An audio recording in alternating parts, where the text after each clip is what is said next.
ఈ రోజే అతిపెద్ద పౌర్ణమి చాలా శక్తివంతమైనది కాబట్టి రూపాయి బిళ్ళను అక్కడ పెడితే చాలండి, దరిద్రుడు కూడా ధనవంతుడవుతాడు, ధనవర్షం కురుస్తుంది. అద్భుతమైన ఫలితాలతో మీ లైఫ్ అనేది చేంజ్ అయిపోతుంది. చాలా వరకు కూడా మీరు ఏంటంటే కనుక ధన సమస్యల నుంచి బయటపడతారు. ఆర్థిక పరిస్థితులన్నీ కూడా మెరుగుపడతాయి, అన్ని విధాలుగా కూడా బాగా కలిసి వస్తుంది. ఈ యొక్క రూపాయి మీ జీవితాన్ని ఏంటంటే కనుక మార్చేస్తుందని చెప్పొచ్చు. ఈ రూపాయికి అంతటి పవర్ ఉంటుందని పురాణాలలో చెప్పబడుతుంది. అయితే పౌర్ణమి రోజున ఏంటంటే కనుక రూపాయి బిళ్ళ పరిహారం చేసి కోటీశ్వరులు కూడా అయిన వారు ఉన్నారు. అందుకే ఒక రూపాయి బిళ్ళ పరిహారం అనేది ఖచ్చితంగా ఆచరించండి. మనం ఏంటంటే రూపాయినే కదా, రూపాయి వల్ల ఏం జరుగుతుంది, రూపాయి వల్ల ఏం ఫలితం వస్తుంది అనుకుంటాం, కానీ రూపాయి వల్ల మన యొక్క జీవితం అనేది పూర్తిగా మారిపోతుందండి. రూపాయి బిళ్ళను అక్కడ పెడితే చాలండి, మీ జీవితంలో ఉండే ధన సమస్యలు తొలగిపోతాయన్నమాట. అందుకే ఈ రోజున ఏంటంటే కొన్ని నియమాలు పాటించుకుంటే ఈ రూపాయి బిళ్ళ పరిహారం చేయండి. ఎలా చేయాలో తెలుసుకునే ముందు ఒక చిన్న రిక్వెస్ట్ అండి, వీడియోని పూర్తిగా చూడండి, నచ్చితే లైక్ చేయండి, కొత్తగా చూస్తున్నట్టయితే సబ్స్క్రైబ్ చేసుకోండి. నార్మల్గా ఏంటంటే కనుక చెప్పాలంటే మనకు ఈరోజు అతీత శక్తివంతమైన పౌర్ణమి. ఈ పౌర్ణమి సామాన్యమైనది కాదండి, వందల సంవత్సరాల తర్వాత ఏర్పడుతున్న అతీత అంటే పవర్ని కలిగిన పౌర్ణమి అనమాట. ఈరోజు లక్ష్మీదేవి భూమిపైన సంచరిస్తూ ఉంటుంది, భక్తులకు దర్శనమిస్తూ ఉంటుంది. ఆ తల్లి ఏంటంటే కనుక అనుగ్రహాన్ని ఇస్తుంది, ఐశ్వర్యాన్ని ఇస్తుంది, మన జీవితాన్ని మార్చేస్తుంది అనమాట.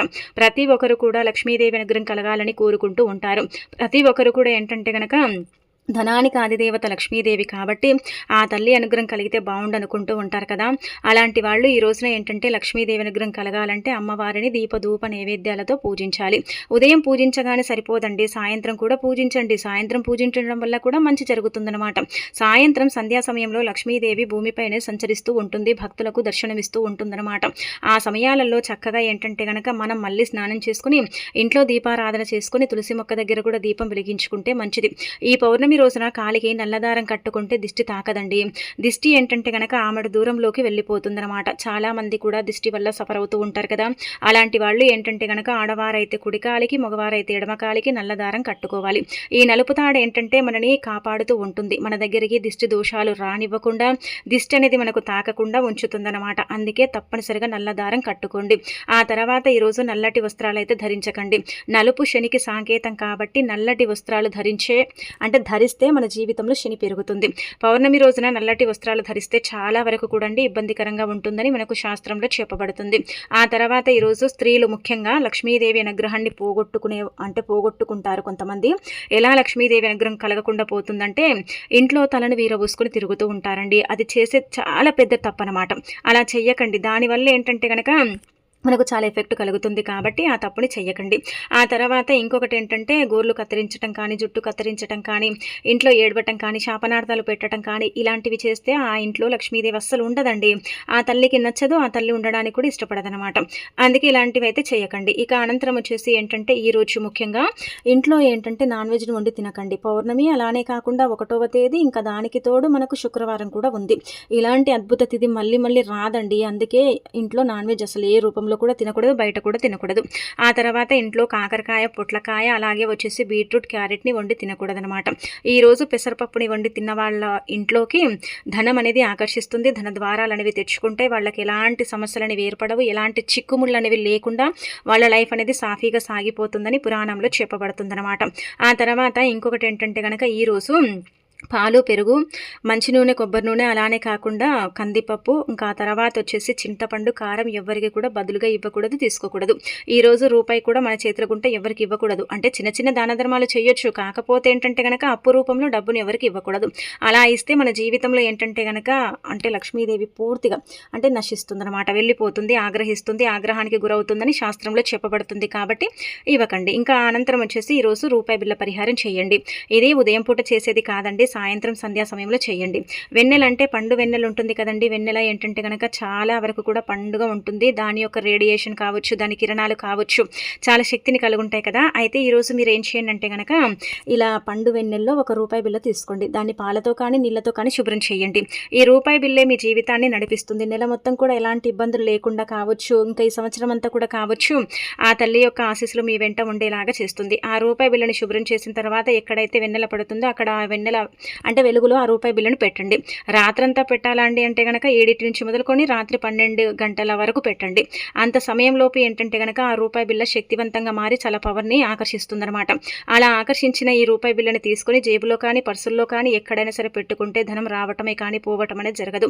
డబ్బు లేక నరకం చూస్తూ ఉంటాము. ధనం అనేది రాక ఇబ్బంది పడుతూ ఉంటాము. ధన ద్వారాలు మూసుకుపోయి కూడా బాధపడుతూ ఉంటాం కదా! అలాంటి వాళ్ళకి ఏంటంటే గనక మంచి జరుగుతుంది. మంచి ఫలితాలు వస్తాయి. మీ లైఫ్‌లో మీరే అద్భుతాలను చూస్తారని చెప్పొచ్చు. కాబట్టి రూపాయి బిళ్ళ పరిహారం అయితే తప్పక ఆచరించండి. చిన్న పరిహారాలండి. చాలా చిన్న చిన్న పరిహారాలు ఫలితాలైతే ఎక్కువగా తెచ్చిపెట్టే పరిహారాలనమాట. రూపాయి బిళ్ళ పరిహారం అనేది చాలా మంది చేస్తారు. మీ బాల్కనీలో కానీ, మీ డాబా పైన కానీ మీరు ఎక్కడైనా సరే పెట్టొచ్చు. ఎక్కడ పెట్టినా కానీ ఫలితం అనేది రావటం అనేది మీరే మీ కళ్ళతో చూస్తారనమాట. మీరే ఆశ్చర్యపోతారని చెప్పొచ్చు. మర్చిపోకుండా చేసుకోండి. ఇక ఆ తర్వాత ఏంటంటే గనక 20 రూపాయి బిళ్ళ పెట్టిన తర్వాత మీరు ఎవరికి చెప్పకుండా సీక్రెట్‌గా తీసేసుకొని మీ జేబులో పెట్టండి. 12 వరకే పెట్టండి. ఆ తర్వాత పెట్టాల్సిన అవసరం లేదు. ఇంకా అలా ఒక 2 గంటలు కూడా పెట్టి తీయొచ్చు. అలా కూడా ఏంటంటే గనక ఆ రూపాయి బిళ్ళ పవిత్రంగా మారుతుంది, శక్తివంతంగా మారుతుంది, చాలా పవర్‌ని కలిగుంటుంది. ఖచ్చితంగా ఇది పెట్టుకున్న తర్వాత ఏంటంటే గనక వ్యాపారం బాగుండటం అంటే మీరు గల్లా పెట్టెల్లో పెడితే మీ వ్యాపారం బాగుంటుంది. పర్సుల్లో పెట్టుకుంటే పర్సు నిండా డబ్బు ఉంటుంది. సంపాదన పెరుగుతుంది. ఇంకా అలానే కాకుండా మంచి జరుగుతుంది. ఇంట్లో బీరువాలో పెడితే బీరువాలో పెట్టిన డబ్బు కూడా ఏంటంటే గనక వృధా ఖర్చులు కాకుండా ఉంటుంది.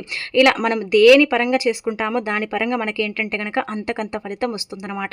అంతకంత ఫలితం పొందటానికైతే అవకాశం ఉంటుందని చెప్పొచ్చు. కాబట్టి మర్చిపోకుండా చేసుకోండి. వెన్నెల కిరణాలు పడేలాగా పెట్టుకుంటే చాలా మంచిదండి. ఇక ఆ తర్వాత ఈరోజు వెన్నెల్లో ఏంటంటే గనక పాలు, అటుకులు, బెల్లం పెట్టి మీ యొక్క స్థితిగతులన్నీ కూడా మెరుగుపడి మీకేంటంటే మంచి జరగాలని సంకల్పం చెప్పుకొని దీన్ని ప్రసాదంలాగా మీరు ఇంటిల్లిపాది కూడా స్వీకరిస్తే కూడా మంచి చేకూరుతుందన్నమాట. ఇది చాలా మంది చేస్తారు పౌర్ణమి రోజు. కాబట్టి మరి మీకు తెలియకపోతే మీరు చేసుకోండి. మంచి జరుగుతుంది కానీ చెడు జరగదు. బెల్లము, అటుకులు, పాలనమాట. ఇలా పెట్టేసి తింటే మనకు అంటే ఆయుష్ పెరుగుతుంది. అనారోగ్య సమస్యలు తొలగుతాయి. అద్భుతమైన ఫలితాలు వస్తాయి. లక్ష్మీదేవి అనుగ్రహం కూడా కలుగుతుంది. సకల సంపదలు, సకల శుభాలు చేకూరుతాయని మనకు పురాణ గ్రంథంలో చెప్పబడుతుందన్నమాట. ఇలా ఈరోజు చేసేసి చక్కగా రిజల్ట్ అనేది పొందండి. మీ జీవితాన్ని మార్చుకోండి. ఇక ఆ తర్వాత ఇప్పుడు చెప్పే విధంగా ఈ పరిహారం చేయండి. మీరేంటంటే మర్చిపోకుండా మీ ఇంటి పసుపు డబ్బాలు ఈ ఒక్క వస్తువుని పెట్టండి. ధనం ఆటోమేటిక్గా మనకి ఏంటంటే గనక ఆకర్షిస్తుంది. అంటే పసుపు డబ్బాలో ఇది పెడితే ఏంటంటే లక్ష్మీదేవి మన ఇంట్లోనే తిష్ట వేసుకొని కూర్చుంటుంది. అదృష్టం ఇస్తుంది, ఐశ్వర్యం ఇస్తుంది, మన జీవితాన్ని మారుస్తుంది. నెలంతా కూడా మనకు చక్కగా కలిసి వచ్చి ఎలాంటి బాధలు, ఇబ్బందులు లేకుండా చేయటానికి ఈ పరిహారం అనేది మనకు పనిచేస్తుంది. మనం ఏంటంటే చాలా వరకు కూడా అండి ఆడవాళ్ళము మన భర్త సంపాదన పెరగాలని మనం ఎన్నో నోములు, వ్రతాలు, పూజలు చేస్తూ ఉంటాము.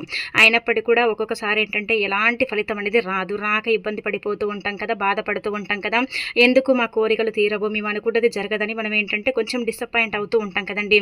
అలా కాకుండా ఉండాలంటే మీరేం చేయనంటే కనుక రేపు తిదివార నక్షత్రం బాగుందన్నమాట. పౌర్ణమి రోజున నిష్ట నియమాలతో లక్ష్మీదేవిని పూజించి లక్ష్మీదేవికి ఎంతో ఇష్టమైన పరిహారాలు చేసుకుంటే ఆ తల్లి మనకేంటంటే గనక తరగని సంపదనిస్తుందని శాస్త్రాల్లో చెప్పబడుతుందన్నమాట. అందుకే లక్ష్మీదేవికి పసుపు అంటే చాలా ప్రీతండి. అంటే చాలా ఇష్టపడుతూ ఉంటుందన్నమాట. పసుపు అలానే మనకేంటంటే మంగళకరమైనది, శుభకరమైనది, శుభాలను సూచిస్తుంది. అశుభాలను దూరం చేసి అద్భుతమైన ఫలితాలను తెచ్చిపెట్టి మన జీవితాన్ని కూడా మారుస్తుందని మనందరికీ తెలిసిందే కదండి. అందుకే పసుపుతో చేసుకునే పరిహారాలన్నీ కూడా మనకు పనిచేస్తాయి.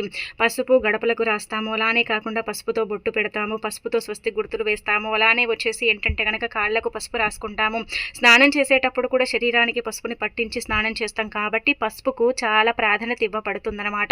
పసుపు చాలా చాలా పవిత్రమైనదిగా భావిస్తారు. కావున పసుపు డబ్బాలో ఇది పెడితే భర్త సంపాదన ఏదో ఒక రకంగా పెరుగుతుంది. ధనానికి ఏంటంటే కనుక కొరత అనేది రాదని మనకు శాస్త్రాల్లో చెప్పబడుతుందండి. అందుకే రేపు శుక్రవారం సమయం సందర్భం అంటూ ఏమీ లేదండి. ఇప్పుడు చెప్పే పరిహారాలు ఏ సమయంలోనే సరే చేసుకోవచ్చు మీ వీలుని బట్టి. ఎప్పుడు చేసినా కానీ రిజల్ట్ అయితే వస్తుంది. కాబట్టి మీరేంటంటే మీ ఇంట్లో మీరు పూజ చేసుకున్న తర్వాత ఒక రెండు యాలకులు తీసుకోండి. యాలకులు లక్ష్మీదేవికి ఇష్టం కాబట్టి యాలకులు తీసుకొని ఇంకా తర్వాత ఏంటంటే గుర్తుపెట్టుకోండి. మీరు ఇలా యాలకులు తీసుకున్న తర్వాత సంకల్పం చెప్పుకోండి. మా భర్త సంపాదన పెరగాలి, మాకు మంచి జరగాలి, మంచి ఫలితాలు రావాలి, మా జీవితం అనేది పూర్తిగా మారిపోవాలి, మాకు ఎలాంటి ఇబ్బంది ఉండకూడదు, బాధలు అనేవి రాకూడదని చెప్పుకొని ఆ తర్వాత ఈ 2 యాలకులు ఏంటంటే పసుపు డబ్బాలో పెట్టేసి వదిలేయండి. ఇది నెల మొత్తం ఉంచుకోవచ్చు. లేదంటే నార్మల్గా చెప్పాలంటే మీరు 15 రోజులు పెట్టి తీసి ఇంకా తర్వాత ఏదైనా చెట్టు మొదట్లో వేసినా సరిపోతుంది. అలా కూడా ఫలితాలు అయితే ఉంటాయి. కాబట్టి ఈ విధంగా కూడా మీరు ప్రయత్నించవచ్చు అనమాట అండి. కానీ ఖచ్చితంగా అయితే పసుపు డబ్బాలో మీరేంటంటే మర్చిపోకుండా మరీ గుర్తు పెట్టుకోండి. పౌర్ణమి రోజు పసుపు డబ్బాలో ఇది పెడితే 4 దిక్కుల నుంచి ధనం ఆకర్షిస్తుంది. అలానే భర్త సంపాదన కూడా పెరుగుతుంది. కాబట్టి చేసేసుకోండి. ఇక ఆ తర్వాత రేపు పౌర్ణమి రోజున ఏంటంటే గనక ఆవుకు ఇది తినిపించండి. ఆవుకు ఇది పెడితే చాలా మంచిదండి. సమస్త పాపాల నుంచి మనం బయటపడతాం. అలానే కాకుండా ఏంటంటే గనక మన అప్పులు తీరుతాయి. అనేక రకాల సమస్యల నుంచి కూడా మనము బయటికి రాగలుగుతాం. కాబట్టి ఆవుకు ఏంటంటే గనక వంకాయలను పెట్టండి. వంకాయలు పెడితే ఏంటంటే గనక మనమండి కష్టాలు బాధలు పడుతూ ఉంటాం కదా, అలాంటి వాటి నుంచి బయటపడగలుగుతాం. టమాటాలను పెడితే ఏంటంటే మనం కోరుకుంది కావచ్చు, లేదంటే ఏదైనా పని పెండింగ్లో ఉంటే ఆ పని జరగదు కదా, అలాంటి వాళ్లకు పనులు జరగటం కానీ ఇలాంటివి ఏంటంటే జరగటానికి అవకాశం అయితే ఉంటుందన్నమాట. అందుకే ఆవుకు వంకాయ కానీ, టమాటాలు కానీ, తోటకూర కానీ, అలానే కాకుండా బెల్లంతో కూడిన ఆహారం కానీ ఏదైనా సరే పెట్టొచ్చండి. ఒక్కొక్క దానికి ఒక్కొక్క ఫలితం అయితే మనం పొందే అవకాశం ఉంటుందన్నమాట. ఒక్కొక్క అంటే పదార్థం ఉంటుంది కదా, ఇప్పుడు మనం కూరగాయలు పెడతాం కదండి, ఆకుకూరలు కావచ్చు, నార్మల్గా ఏదైనా వెజిటేబుల్ ఏదైనా పెడతాం కదా, దానివల్ల ఏంటంటే మనకు ఎంతో మేలు జరుగుతుంది. ఎంతో అద్భుతమైన ఫలితం అయితే వస్తుంది. మన జీవితం పూర్తిగా మారిపోయి మనకంతా కూడా మంచి చేకూరుతుంది. కాబట్టి రేపు పౌర్ణమి రోజున ఏంటంటే గుర్తుపెట్టుకోండి, ఇలా మీరు తోటకూరని పెడితే తొందరలోనే కుబేరులాగా మారుతారు. ఇది గుర్తుపెట్టుకోండి. పౌర్ణమి రేపొచ్చే పౌర్ణమి చాలా శక్తివంతమైనది. నెలంతా కూడా చాలామంది కూడా అండి బాగుండాలనుకుంటారు. నెలలో ఎలాంటి ఇబ్బందులు ఉండకూడదు, బాధలు రాకూడదండి, చాలా చక్కగా ఉండాలి, చాలా బాగా కలిసి రావాలండి, మేము చాలా కష్టపడుతున్నామండి, ఇబ్బంది పడుతున్నామండి, అయినా కానీ డబ్బు సరిపోవట్లేదండి అనుకుంటారు కదా, అలాంటి వాళ్ళు రేపు పౌర్ణమి 1వ తేదీ కాబట్టి ఆవుకి ఏంటంటే కనుక మీ చేతులతో బియ్యపిండిలో ఏంటంటేనండి చిన్న గ్లాసు బియ్యపిండిని తీసుకొని అందులో బెల్లం నీళ్లు పోసి ముద్దలాగా చేసి ఆవుకు పెట్టి నెలంతా కూడా కలిసి వచ్చి, నెలనే కాదు సంవత్సరం అంతా కూడా బాగా కలిసి వచ్చి ఎలాంటి ఇబ్బందులు ఉండకూడదు, ఎలాంటి ఒడిదుడుకులు రాకూడదు, నష్టాలు మాకు అంటే తలెత్తకూడదు, లాభాలు మాత్రమే ఉండాలి, డబ్బుకు సంబంధించిన సమస్యలు పోవాలని చెప్పుకొని ఆవుకు పెడితే మంచిది. అలానే కాకుండా ఏదైనా ఉద్యోగం కోసం ప్రయత్నాలు చేస్తారు కదండి, ఉద్యోగం అనేది రానే రాదు, ఎంత చేసుకున్నా కానీ ఉద్యోగం అనేది లభించదు కదా, అలాంటి వాళ్ళు కూడా ఏంటంటే కనుక ఆవుకు ఆహారం ఏంటంటే కనుక ఈ విధంగా పెట్టండి. శనగల్ని నానబెట్టి ముద్దలాగా చేసి అందులో బెల్లం కలిపి కూడా పెట్టొచ్చు. ఖచ్చితంగా 200% మీకు ఏంటంటే కనుక ఉద్యోగం వస్తుందన్నమాట. ఉద్యోగ ప్రాప్తికి అంటే కలుగుతుంది. కాబట్టి మీరేంటంటే ఈ విధంగా శనగల్ని పెట్టండి. ఆ తర్వాత ఉలువలు పెట్టొచ్చు. అలానే కాకుండా ఇలా రకరకాల వస్తువులన్నీ కూడా పెట్టుకోవచ్చండి. ఒక్కొక్క వస్తువుకు ఒక్కొక్క రకంగా ఏంటంటే కనుక మనకు ఫలితాలు అయితే ఉంటాయన్నమాట. ఇది చాలా చాలా శక్తివంతమైనది కాబట్టి ఏంటంటే ఆవుకైతే మీరు ఆహారం తప్పకుండా పెట్టండి. పెట్టేసి ఏంటంటే కనుక ముక్కోటి దేవతల యొక్క అనుగ్రహాన్ని పొందండి. ఎందుకంటే ఆవు సమస్త దేవతల యొక్క రూపంగా భావిస్తారు కాబట్టి ఆవుకు ఆహారం పెడితే మంచి జరుగుతుంది, కానీ చెడైతే జరగదు. ఇది గుర్తు పెట్టుకొని ఇంకా ఆవుకి ఇలా పెట్టడం వల్ల ఏంటంటే కనుక మంచి ఫలితాలు అయితే పొందగలరు.